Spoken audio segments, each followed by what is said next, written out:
Well, I welcome everybody to this week's edition of our Sales Club, sponsored by both 3D Pro Services and the American Club Association, ACA. And we're going to get started on today's session, which is kind of a reference to customer service. And I'm going to do the story of Bob Farrell for you, but to do it justice, I'd also encourage you to go watch Bob Farrell Pickle story at YouTube. And all you have to do is type in Bob Farrell's ice cream.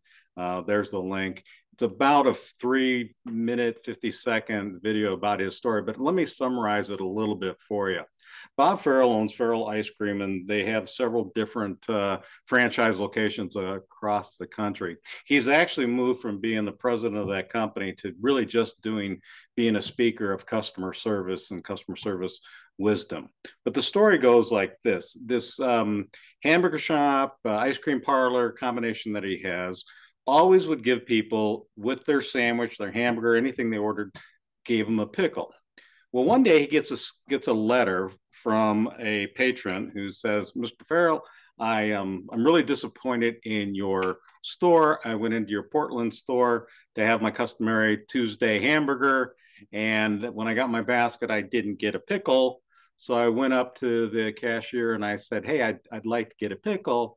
And she said that'd be 75 cents. And I was really discouraged by that because I've always gone there and I love you've got the best pickles. I love your pickles, but I don't think I'm going to go to your store anymore because of the way your people treated me as if they claimed that I already got a pickle and I was trying to steal a pickle from them." And so Mr. Farrell wrote back to the gentleman, "I'm so deeply sorry. I apologize. Here's some coupons for you. Please come back, try us again." But it got him thinking about his entire customer service experience at his restaurants.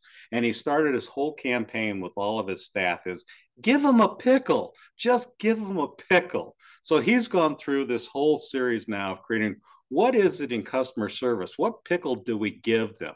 Because he said it, and I love what he says, our business is not what we sell, but who we serve. And do enough companies really focus on that subject as opposed to the actual product? It is who is it that we serve, and are we making service our number one priority? So do we have pickles to give?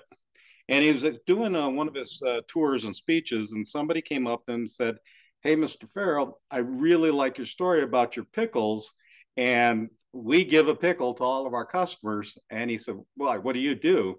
And the gentleman says, "Well, I'm a garbage man." And he, "Well, that seems weird. Pickles, garbage, how's that go?" He says, No. We have a policy that as we're out driving around and we're picking up garbage, if we see anybody trying to start their lawnmower, we will get off the truck and we will start any lawnmower, guaranteed anytime." And that's what we've become known as, the services that people, and we took this company from being that negative thought process of a garbage man that people actually look forward and hope that our trucks come around now, almost like the ice cream truck. They hear the noise of the garbage truck and they take their lawnmowers out of their driveway or garage and bring up to the curb and hope that we can start it for them. So that's what we talk about. What are we giving to people? And pickle is just kind of a euphemism for whatever it is that you want to give them.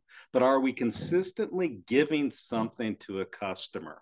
And so as we go through this, what is it that you can give as a company that can make people remind or think about what makes you guys exceptional? What makes your company so unique? Because everybody gets something from you. Now, I don't care. It can be anything from just a special touch, but whatever you can do to exceed one's expectations. So is there a pickle that you can leave people with that makes them think about how different you are?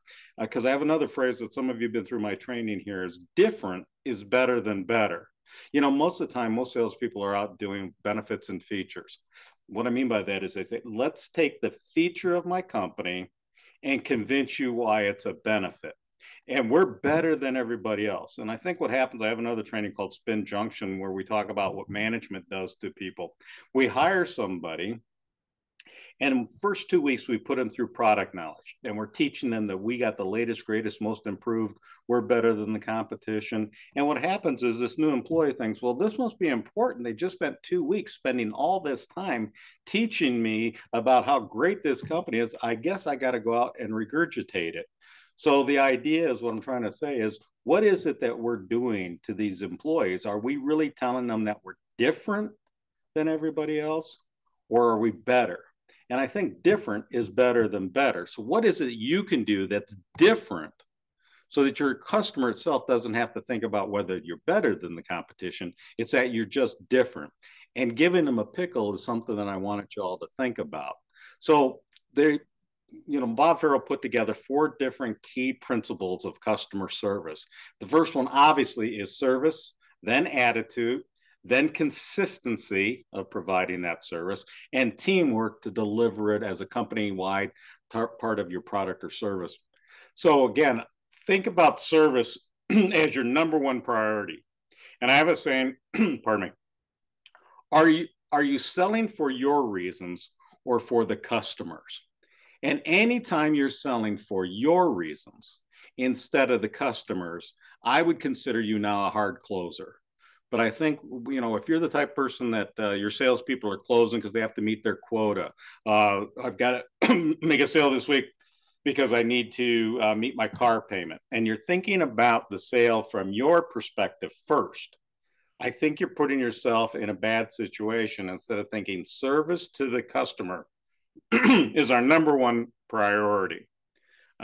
So if you think about this week, I've been working with a realtor trying to find some office space. And quite frankly, we got a little bit discouraged because a lot of the comments and stuff from the realtor I was thinking about were because he wanted to make his commission. He wanted to make his sale before the end of the month.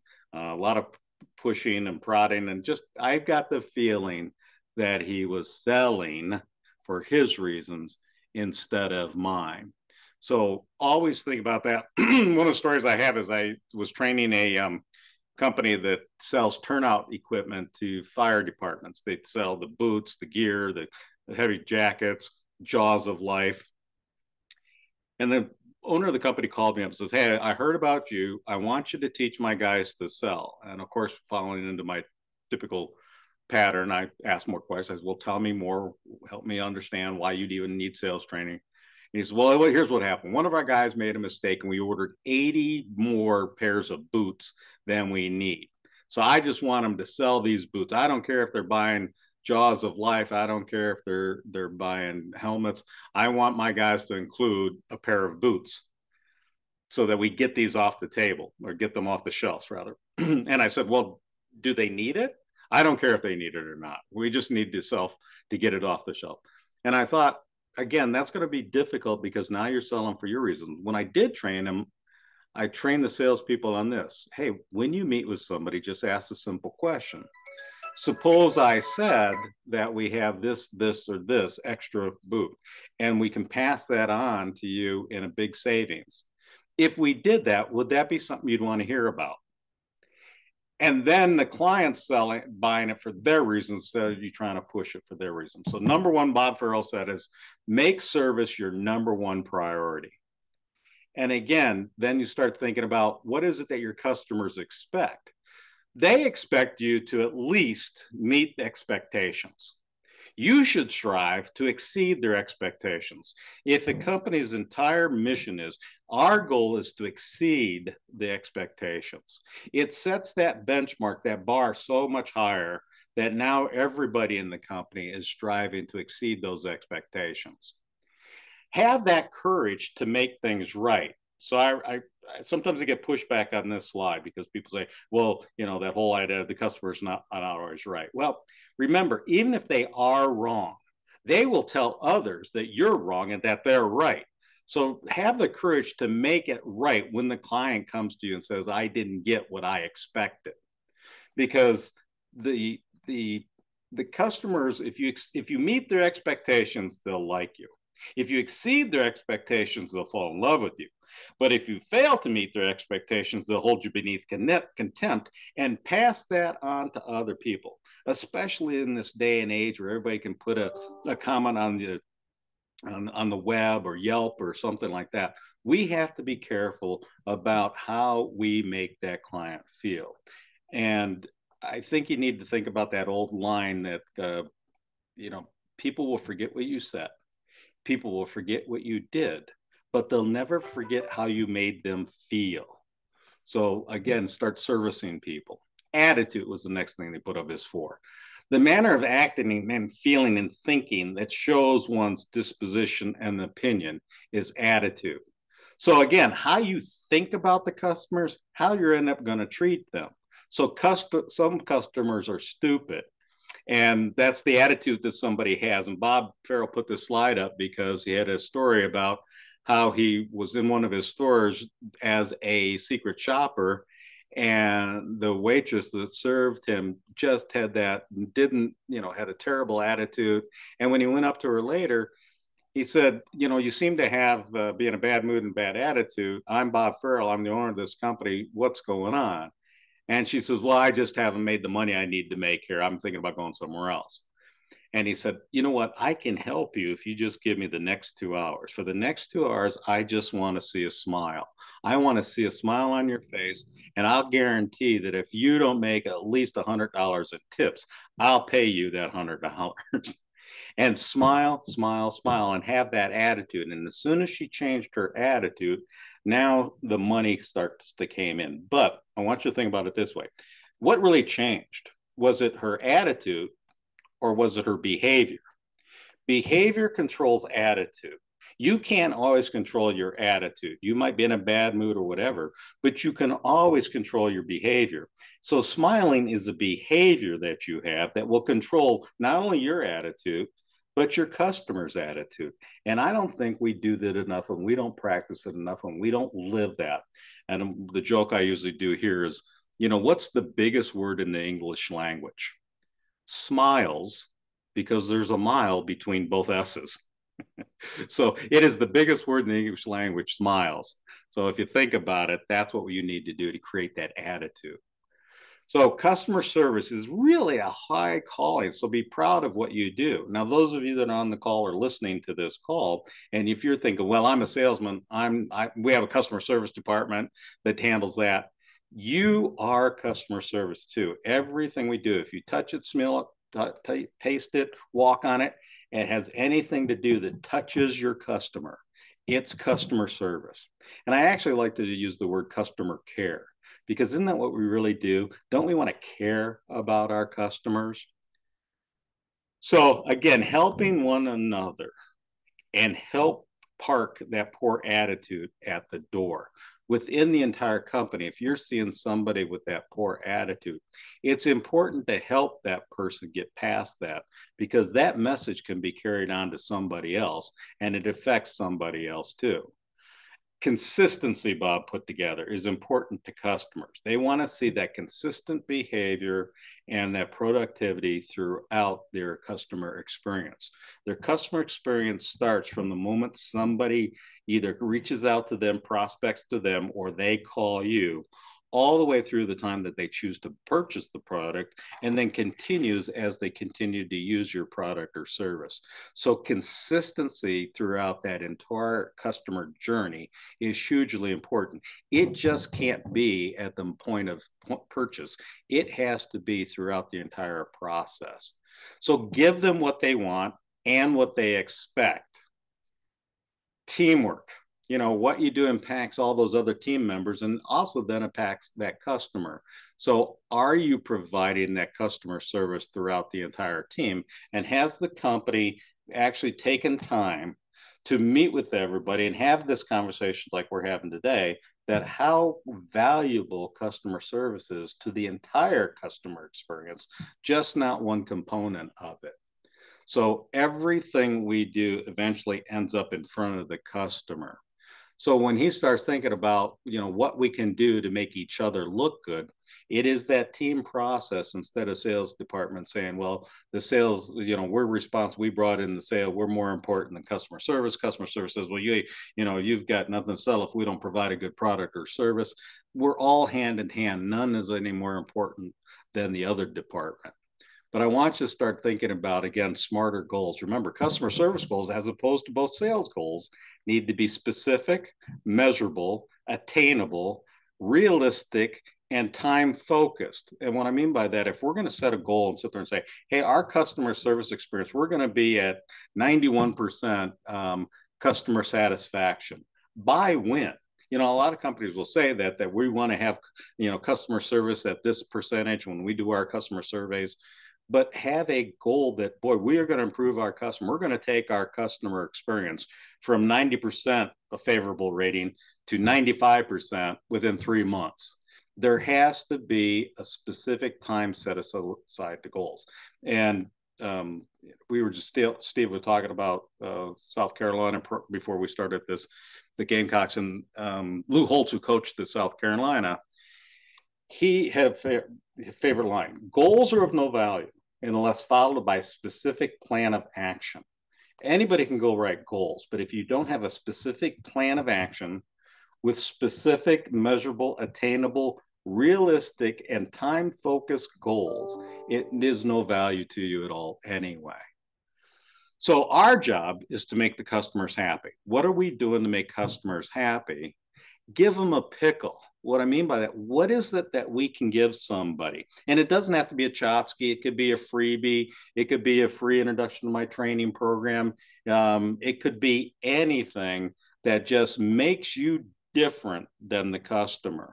So as you've listened to this recorded webinar or you're watching it, you should be thinking about that garbage company that I talked about, that the pickle was that they would start any lawnmower at any time. That had very little to do with garbage, but it had so much to do with how people felt about those guys. Instead of them thinking, oh, the garbage man, they dumped the garbage all over the place, and whatever it is, the negative went away because they started giving people a different type of pickle. Maybe it can be something like, I have one customer that actually uses me. What I mean by that is they do customer appreciation. Once a year, they send out to all their customers, hey, we've hired this motivational speaker. It is free. It's a customer appreciation. All our customers can go to this for free. And I do my no guts, no gain training on, the 16 habits of successful people and 21 barriers to success. And they give that away to all their customers as a freebie. Is there something you can send somebody? If there's something that of value to them that doesn't cost you a lot of money, but it's something that they get to remember you by and think about it. So when you hear the word pickle, the pickle is just a substitute for some type of service that you can provide somebody that separates you from anybody else. So at this point, has anybody got anything they want to add? Because this is my last slide, but is there anything you want to add as far as what a potential pickle would be, or any questions that you might have? Steve or Martin, anything on your part that you've seen anybody else do as something they give to people that makes them think of them as a different? Yeah, I've just been thinking about this because they're it's there's probably 100 different things we could do, and I'm trying to think what would be something that the customer would want that would make a great impact, but is not going to necessarily have a negative impact financially on our company. It could be even just something that you send somebody a video link to a YouTube thing on educational about what even a white balance means on a camera, or what's the latest trend from 4K to what's the next thing coming up. Mm-hmm. Something that the client didn't expect to get from you, that they would go, oh, thank you very much, I appreciate that. And I think sometimes we get too focused on thinking it's got to be some type of a freebie, a keychain, a flashlight, a USB drive, something like that. It can just be something that the client didn't expect to get from you that now makes them think about how you're different than the competition. Yeah, I mean, like the hat has become the standard trading fair for everybody. And, everybody's got, I mean, you can go broke on giving out hats, and you drive by or you go by, and the, the customer you just gave the hat to walks up, and he puts the hat in his truck with the 25 other hats that he's got. But, you give them something kind of substantial that they can use. So And again, for those of you that are yeah. online live and those of you watching the video, I didn't mean to have you think you had to come up with something right now. Oh yeah, no, But the I'm whole just concept is the pickle. What is it that we can give somebody that we hadn't thought of before? Because we think that the product that they bought from us should suffice and that should be enough. We gave them a great deal on a product or service and that should be enough. But what else is it that I'm going to leave them with? And a lot of times in mine, it is a video. Sometimes I will just send somebody a link to something. Hey, this I thought would be of interest to you. A white paper, a booklet, just something that will enhance their day that they didn't expect to get today. Yeah, I think Wayne, they Martin, nailed it right there. Just giving some additional value beyond your great service you're already offering, but it really sets you apart from the competition too. Solidifies your relationship with that person. I mean, taking it a step further, like we do something called celebration marketing and say, thanks for being a client. We'd like to sponsor your next business anniversary if they're in business, of course, and just going way above and beyond and helping them build, if they're in business themselves, help them grow their business beyond just offering a great service. But one thing that really stood out to me in this whole thing was the goals. Having goals without an action plan, a game plan for that, it's kind of worthless. And so that's my big takeaway from this whole thing. Awesome. And you've seen the smarter many. I mean, that's not new. I didn't come up with the smarter. Anybody that's done any type of training in their life has seen the smarter. Let me pull this up real pack and go to that slide because I want to add something to it. There we go.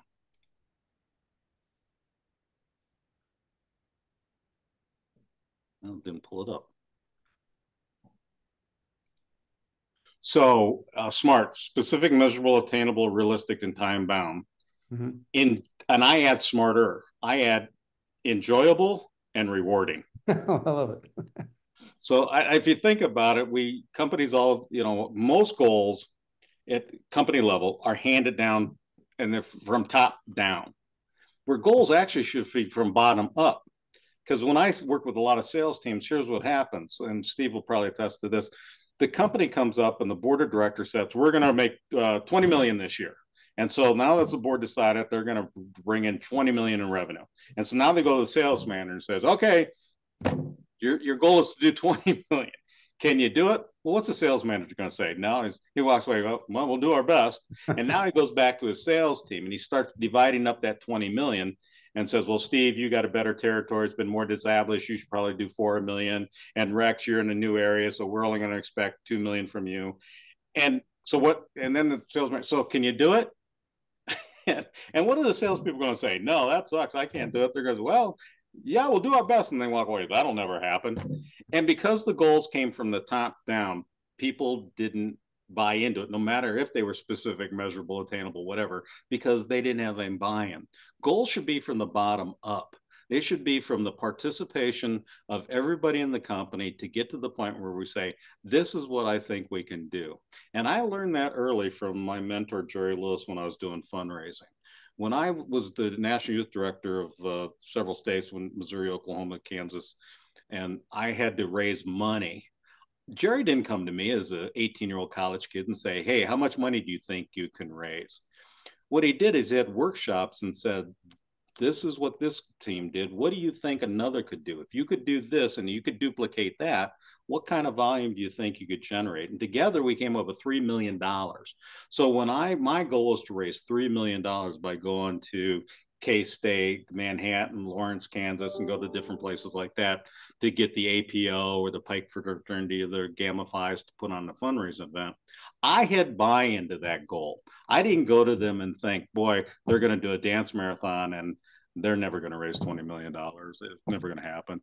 I had buy-in. And I think that's one of the biggest mistakes most companies do is they set their goals, their financial goals, top down instead of bottom up. And even what they're afraid of is this. They're afraid that if I tell Steve and his team that we want you to help set the goals, they won't set the goals high enough. And we want you to bring in 10, but you'll say you only bring in 5.